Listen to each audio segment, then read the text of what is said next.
Hello friends, कैसे हो सब लोग? बढ़िया।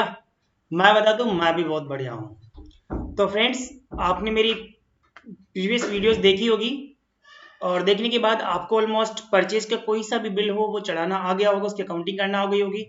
साथ ही साथ मेरे सेल्स वाले जो भी वीडियोस देखे होंगे उसके बाद में आपको सेल्स की कोई सा भी बिल हो उसकी आप अकाउंटिंग कर सकते हो। तो परचेज और सेल कंप्लीट हो जाने के बाद में फ्रेंड्स, अपन आज सीखते हैं रिसिप्ट को। रिसिप्ट कहाँ से आएगा अपने को फ्रेंड्स? जिनको अपन ने माल बेचा है, और जिन जिनको अपन ने माल बेचा तो उनसे अपने को पैसा आ रहा होगा। तो देखिए फ्रेंड्स, आज अपन जिन जिन लोगों को अपन ने उधार में माल बेचा था, आज उनसे पेमेंट रिसीव करते हैं।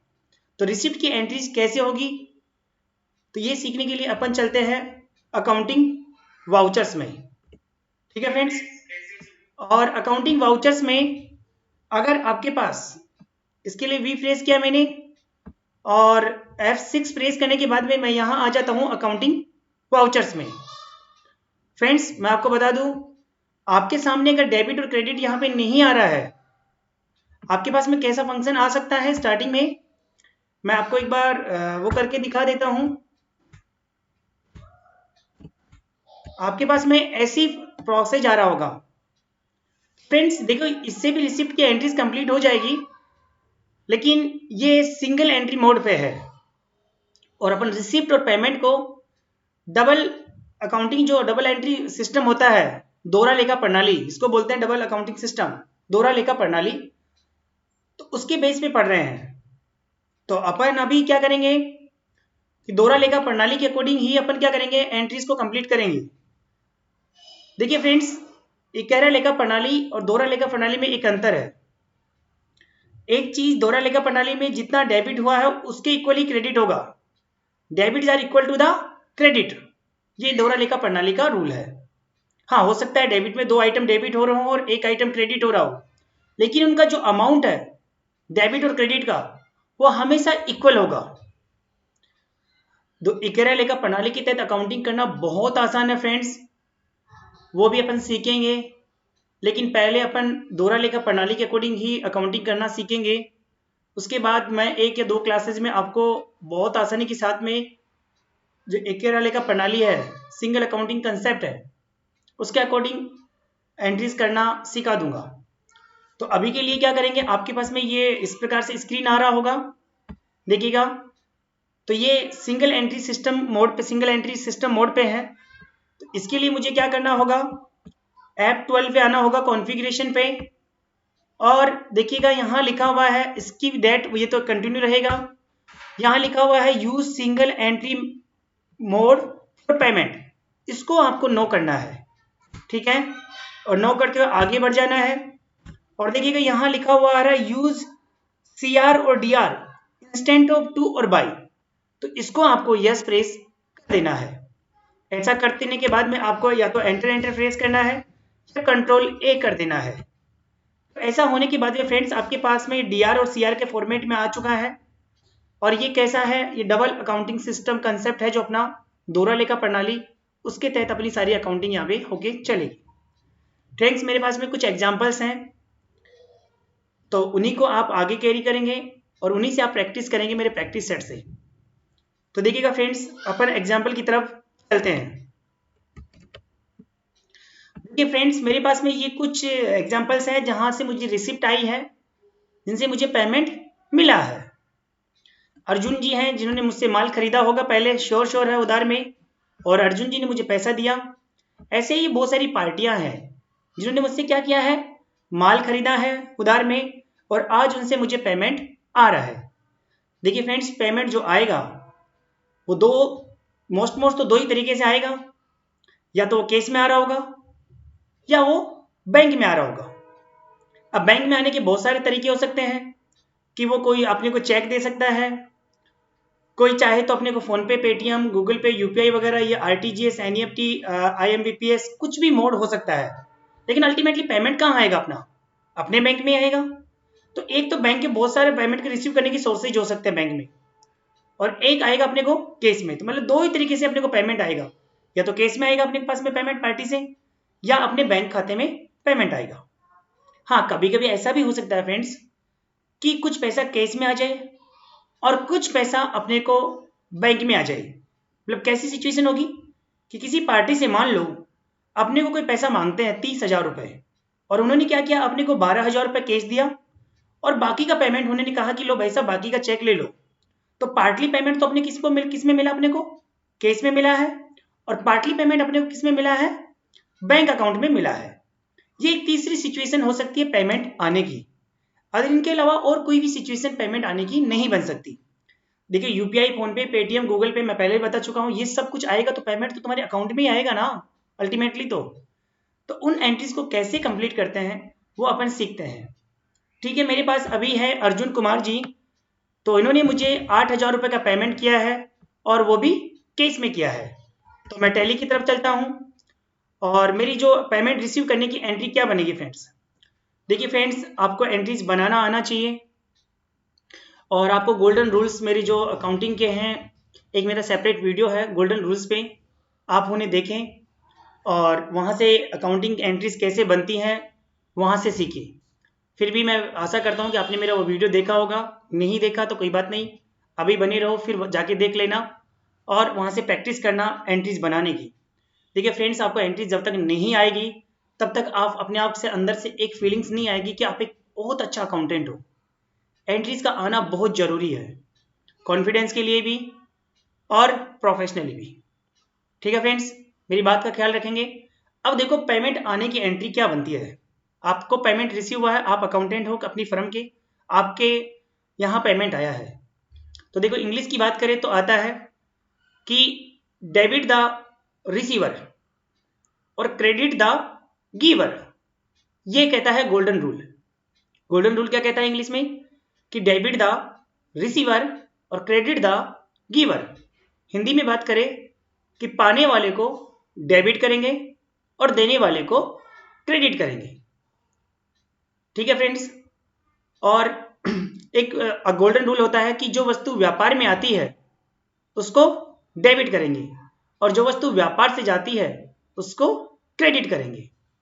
और गोल्डन रूल की जो अगली लाइनें होती हैं, मतलब गोल्डन रूल में 3 रूल्स हैं, 6 टोटल लाइनें हैं। और फिर अगली लाइन कहती है कि समस्त हानि और व्यय को डेबिट करेंगे, समस्त आय और लाभों को क्रेडिट करेंगे। चलो ये तो थे मेरे गोल्डन रूल इन हिंदी में। ठीक है फ्रेंड्स, अपन इनका एक सेपरेट वीडियो वहां से आप देखोगे, एंट्रीज बनाना सीखोगे। अभी अपन बात करते हैं कि मुझे पेमेंट मिला है, किससे मिला है, अर्जुन जी से। किनसे मिला है, अर्जुन जी से। तो केस अर्जुन जी ने मुझे पैसा दिया होगा तो मेरे व्यापार में क्या आया होगा, आपको पता है, केस आया होगा। तो जो वस्तु व्यापार में आती है उसको मैं क्या करता हूं, डेबिट करता हूं। तो डेबिट क्या होगा मेरा, केस। तो एंट्री क्या हुई, केस अकाउंट डीआर। और जो वस्तु व्यापार से जाती है, यहां कुछ जा ही ना, पहले गया था, आज की छोड़ो।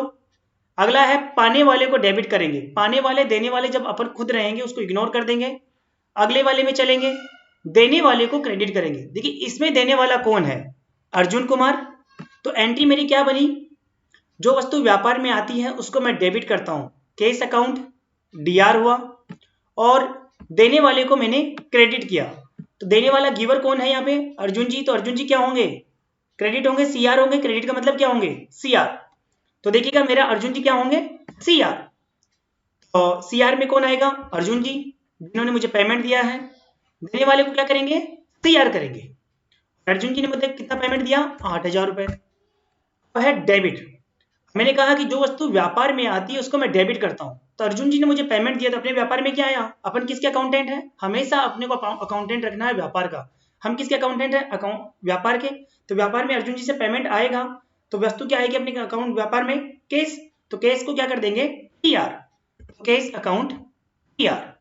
और ऐसे करते हुए मैं नरेशन लिखना चाहो तो जो आप पेमेंट आपने जो being received payment from Arjun Kumar आप लिख सकते हो इन सिंपल वर्ड्स में, और अदरवाइज इसके बिना भी काम चल जाएगा और मेरी ये एंट्री कंप्लीट हो जाती है। ठीक है फ्रेंड्स, ये एंट्री बनाना आई होगी आपको, नहीं आई है तो मेरा जो गोल्डन रूल वाला वीडियो जरूर देखें और एक्सरसाइज करें। मुझे अकाउंटिंग के जो मेरे वीडियोज हैं उन्हें फॉलो भी करें, उन्हें देखें भी।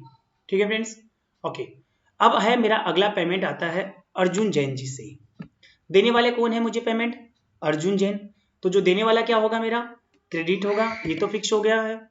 ठीक है, तो देने वाला कौन है? अर्जुन जी, अर्जुन जैन है। ओके, कितना पेमेंट आया है इनसे मेरे को? देखो फ्रेंड्स, इनसे जो पेमेंट आया है 22,500 रुपये आया है। इन्होंने क्या किया, मुझे पार्टली कैश में दिया, पार्टली तो कुछ पार्टली कैश आया है और पार्टली मेरे खाते में आया है HDFC बैंक में। ठीक है फ्रेंड्स, तो अर्जुन जी तो मुझे कितना दिया है टोटल? 22,500। तो मैं अर्जुन जी का 22,500 लिख देता हूं। अब डेबिट क्या होगा? जो आया है, आया क्या है, मुझे केस आया है, केस को डेबिट कर दूंगा। तो 22,500 डेबिट आया, केस आया ना, 10,500 मुझे डेबिट हुआ है। 10,500 और डेबिट क्या आया है मुझे? और डेबिट हुआ है मेरा बैंक में आया है पैसा। तो यही तो होगा ना, आपकी एंट्री क्या होगी?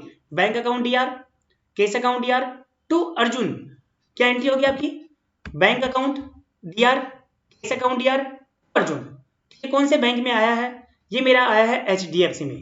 तो मेरे पास HDFC का बना हुआ नहीं है लेजर, तो बना लूं, Alt C करूं, यहां लिख दूंगा HDFC। मेरा बैंक है, ध्यान रख लेना, ये किसका बैंक है? अपना बैंक है, सामने वाले का नहीं है। HDFC क्या है मेरा? बैंक अकाउंट है। तो बैंक अकाउंट्स को सेलेक्ट कर लेंगे, फिर अकाउंट नंबर जो भी है आपके वो मेंशन कर दीजिएगा। आपके IFSC कोड जो होंगे आपकी जो वो लिख दीजिएगा। ओके, और ब्रांच आपकी जो भी है वो मेंशन कर दीजिएगा। इसको अभी सेट बुक को नो ही रहने देना, इसको भी नो रहने देना कुछ समय के लिए। और आपका जो HDFC बैंक है वो कहाँ है ये आप मेंशन कर दीजिएगा। ठीक है, आप कंट्री इंडिया ही रखेंगे, राजस्थान में ही है। अभी जो आपकी डिटेल जहां आपका खाता है वो आपके अकॉर्डिंग सेलेक्ट कर लीजिएगा आपके एड्रेस में। ठीक है, और ऐसा करते हुए अपन आगे बढ़ जाते हैं। और इसके बाद मैंने जो HDFC में मुझे पेमेंट मिला है, सॉरी मुझे केस में 12 मिला था, तो मैं बैक से वापस चला जाता हूँ और वहाँ 12 मेंशन कर देता हूँ, 12,000। और HDFC से मुझे 10,500 मिला था। एंटर करते हुए मैं आगे बढ़ता हूँ। अब ये कहते हैं कि आपको अर्जुन जी से जो चेक मिला है, बोले, मैंने कहा हाँ बिल्कुल मिला है। तो बोले चेक नंबर क्या है? अगर आपके पास में अवेलेबल है तो चेक नंबर लिख दीजिएगा। अगर उन्होंने आपको UPI किया है तो आपके उसके जो UTR नंबर है वो लिख दीजिएगा, है ना। आपने जैसा भी मोड से उन्होंने पेमेंट किया तो उसका कोई ना कोई रेफरेंस नंबर जनरेट हुआ होगा उस पेमेंट का। तो इंस्ट्रूमेंट नंबर में आप वो रेफरेंस नंबर यहाँ पे डाल दोगे। जिस दिन आपको वो पेमेंट मिला है, चेक मिला है, तो चेक पे जो डेट मेंशन होगी, या अगर ऑनलाइन पेमेंट आया है आपको तो उस पर जिस दिन की डेट है वो मेंशन कर दीजिएगा यहाँ पे। और बैंक, ये उस पार्टी का बैंक है जिससे आपको पैसा मिला है। देखिएगा फ्रेंड्स, यहाँ पे आपका सिस्टम अगर नेट से कनेक्टेड है तो यहाँ पे जो सारे बैंकों की लिस्ट आ जाएगी। जैसे मैं SBI लिखूंगा तो SBI वगैरह सब कुछ आ जाएगा। लेकिन मेरे वाले में नेट सिस्टम कनेक्टेड नहीं है, सिस्टम नेट से कनेक्टेड नहीं है, तो मेरे यहाँ बैंक्स मेंशन नहीं करेंगे। और यहाँ करते हुए अगर आप कुछ नरेशन मेंशन करना चाहते हो तो नरेशन मेंशन कर सकते हो, नहीं करना चाहते हो तो कोई दिक्कत नहीं है, आप बिना नरेशन के भी आगे बढ़ सकते हो। और ऐसा कंप्लीट करने के बाद में एंटर मारते ही आपकी एंट्री सेव हो जाएगी। देखिएगा friends, entries, double accounting system में एंट्रीज बनाना आना बहुत जरूरी है, तब जाके आप एंट्रीज को कंप्लीट कर सकते हो। हाँ, रटने वालों बच्चों का भी काम चल जाएगा। वो ऐसे वो रट लेंगे कि जो पेमेंट करेगा, जिससे पेमेंट आएगा उसको मैं CR में डाल दूंगा, और जो जो आएगा उसको मैं DR में डाल दूंगा। हाँ बिल्कुल, बात यही तुम जो रट रहे हो बेटा वो गोल्डन रूल में है। वहां भी गोल्डन रूल में क्या लिखा हुआ है कि जो वस्तु व्यापार में आएगी उसको मैं डेबिट करूंगा। तो देखो इसमें व्यापार में केस आया और बैंक में पैसा आया तो उसको मैंने डेबिट कर दिया। फिर वहां लिखा हुआ है गोल्डन रूल में कि देने वाले को मैं क्रेडिट करूंगा, मतलब गिवर को मैं क्या करूंगा? क्रेडिट करूंगा। तो गिवर यहाँ देने वाला कौन था? अर्जुन जी, वो क्रेडिट हो गए हैं। और केस आया जो डेबिट हो गया, और बैंक में आया वो डेबिट हो गया। तो ऐसे करके आप रट भी सकते हो। और मैं तो कहता हूँ रटो मत बेटा, बहुत प्रॉब्लम हो जाएगी आगे जाके। इसलिए क्या करो, गोल्डन रूल्स को सीखो और अकाउंटेंट बनो, बेस्ट अकाउंटेंट। ओके, तो ये एंट्री सेव हो जाती है। ऐसे करके अपन ने 2 एंट्रीज करना सीखी है। अब आप लोग क्या करोगे, आपको जितने भी ये भी जो बाकी के रिमेनिंग मेरे हैं, आपके जो लिंक में मेरे नोट्स पड़े, नोट्स हैं प्रैक्टिस, वहाँ से उसको डाउनलोड करो और उन सारी एंट्रीज को रिसिप्ट में चढ़ाओ। ठीक है फ्रेंड्स, मेरी ओर से आपके लिए इतना ही था, बाकी का इसमें कोई कंसेप्ट नहीं है।